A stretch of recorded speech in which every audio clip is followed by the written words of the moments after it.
नमस्कार, स्वागत है आप सभी का। आप देख रहे हैं एनएमएफ न्यूज, आपके साथ मैं हूं नमता चौधरी।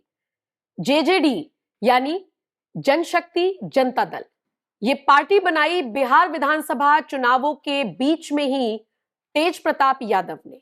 और ये पार्टी उन्होंने क्यों बनाई? क्योंकि उन्हें अपनी पार्टी यानी कि आरजेडी और अपने परिवार से लालू प्रसाद यादव ने निष्कासित कर दिया था। इसके पीछे तेज प्रताप की निजी जिंदगी से जुड़े हुए कारण बताए गए थे। ये एक पृष्ठभूमि है जो मैं आपको समझाने की कोशिश कर रही हूं, लेकिन आज इस वीडियो में हम चर्चा करेंगे कि तेज प्रताप यादव भले ही अपनी महुआ सीट ना बचा पाए हो, एलजेपी आर के कैंडिडेट से वो हार गए हो, हार का अंतर भी लगभग 52,000 के आसपास का रहा हो, लेकिन क्या ऐसा मुमकिन है कि बीजेपी एमएलसी कोटे से बिहार में तेज प्रताप को मंत्री बना दे?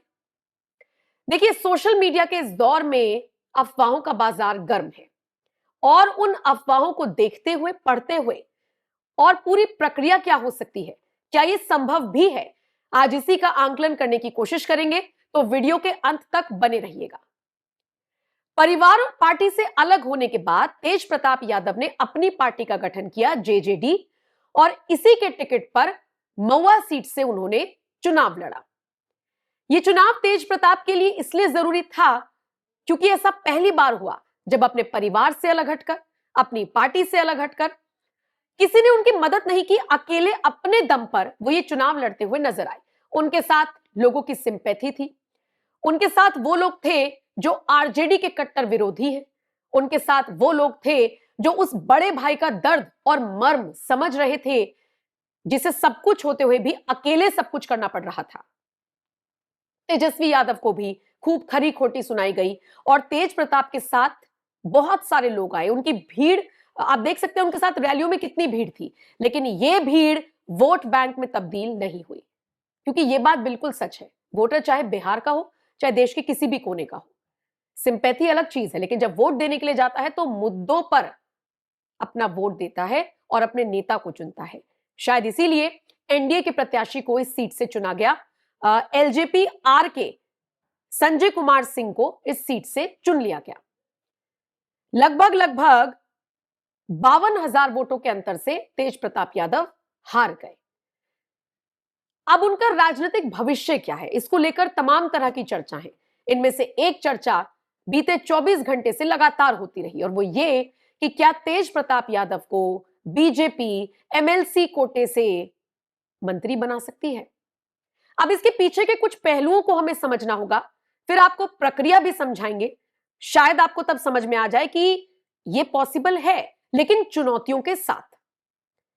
सबसे पहले तो आप 8 नवंबर का केंद्र सरकार का वो फैसला याद कीजिए जिसमें तेज प्रताप यादव को Y+ सुरक्षा का ऐलान किया गया था।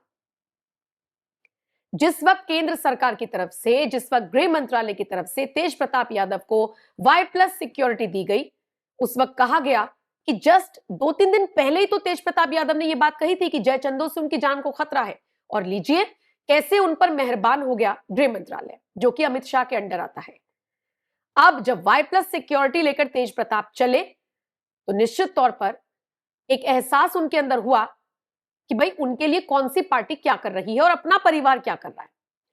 दूसरी बात, रवि किशन से पटना एयरपोर्ट पर उनकी मुलाकात होती है तो दोनों एक दूसरे को कृष्ण जी के भक्त, महादेव के भक्त बुलाते हैं और इशारों में रवि किशन ये इशारा दे देते हैं, संकेत दे देते हैं कि हमारे दरवाजे सबके लिए खुले हैं।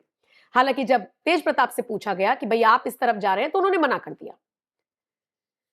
सुन लीजिए रवि किशन के साथ तेज प्रताप यादव की जो पटना एयरपोर्ट पर मुलाकात हुई थी, उस दौरान इन दोनों ही नेताओं ने मीडिया के सामने क्या कुछ कहा।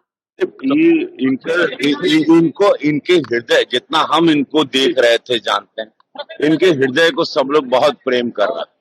जौन मतलब यहाँ है वहां, मतलब एक होता ना, एक यहाँ दिल और दिल दिमाग से मुंह पे वायर नहीं आ रहा, सीधे दिल से इनकर मुंह पड़ता। तो दिल वाले इंसान है और भोलेनाथ के भक्त हैं और महादेव के कृपा बाटे। देखिए, भाजपा में मोदी जी के यहाँ सारे अवघड़दानी भोलेनाथ के भक्त, हमारे प्रधानमंत्री भी भोलेनाथ के भक्त हैं। तो सारे लोग, जिसका लक्ष्य सेवा है, और निस्वार्थ सेवा है, बगैर कोनो पर्सनल एजेंडा के। उसके लिए भाजपा तो सदैव अपना पूरा सीना खोल के रखती है और ये बात किसी से छिपी नहीं। निस्वार्थ सेवक और इनकी छवि वही आ रही है, एक निस्वार्थ सेवक के लिए। गलत हुआ सर तेज प्रताप जी के साथ? दिखाओ ये अब समय चुनाव के बाद में गलत सही ना बोले, लेकिन जनता ये तो तय करी, हमरा बोलना से कुछ ना। जनता प्रभु सब जानती है, वो अंदर आंख के अंदर से आत्मा पढ़ लेती है। ये जनता है, ये अब बिहार ऊ ना रहा, ये बिहार अद्भुत हो गई बा पहले से। अब यानी रवि किशन से मुलाकात, फिर उससे पहले Y+ सिक्योरिटी मिलना, चुनाव हारने के बाद और आरजेडी को जिस तरीके से शिकस्त मिली है उसके बाद केंद्र की तारीफ कर देना। जी हां, तेज प्रताप यादव ने तारीफ कर दी है अमित शाह की, नरेंद्र मोदी की, और इसी के साथ अपने भाई पर और आरजेडी पर तंज कसा है। कहा है कि ये जयचंदों की हार है। लंबा चौड़ा पोस्ट किया गया है तेज प्रताप की तरफ से, वो पोस्ट मैं आपको पढ़कर बता देती हूं।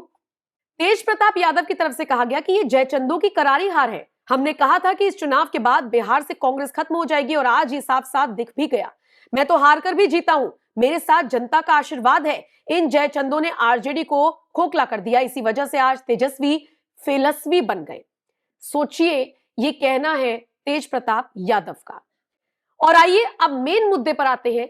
इस वीडियो में अब उस आंकलन को समझने की कोशिश करेंगे जिसके आधार पर यह कहा जा रहा है कि क्या तेज प्रताप यादव हार कर भी जीत गए हैं और अपने लिए एक सेफर साइड चुनने का उनके पास मौका होगा।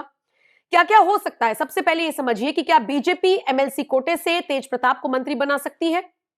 बिहार में विधान परिषद यानी एमएलसी में 75 सीटें हैं, जिनमें से 12 राज्यपाल के कोटे से नामांकित होती हैं। यह प्रक्रिया संभव है, लेकिन चुनौतियां भी हैं। तेज प्रताप जेजेडी को खत्म कर बीजेपी ज्वाइन कर सकते हैं।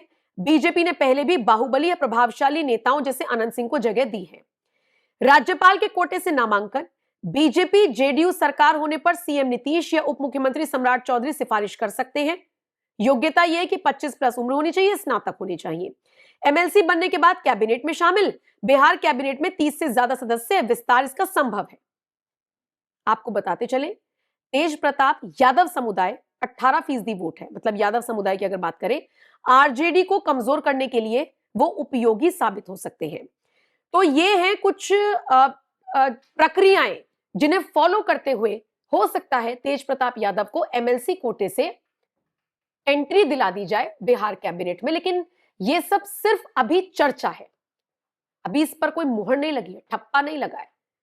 अभी इतना जरूर लोग कह रहे हैं कि तेज प्रताप यादव चुनाव जीते या हारे, लेकिन वो खेले बहुत अच्छा, वो मैदान में उतरे बहुत अच्छा, लोगों को इकट्ठा करने में कामयाब हुए। और इसी के साथ अब अगर उन्हें ये बड़ी उपलब्धि मिलती है, ये मौका मिलता है, तो फिर तो कहना गलत नहीं होगा कि हार के भी अगर असली में कोई बिहार में जीता है तो वो तेज प्रताप यादव ही है।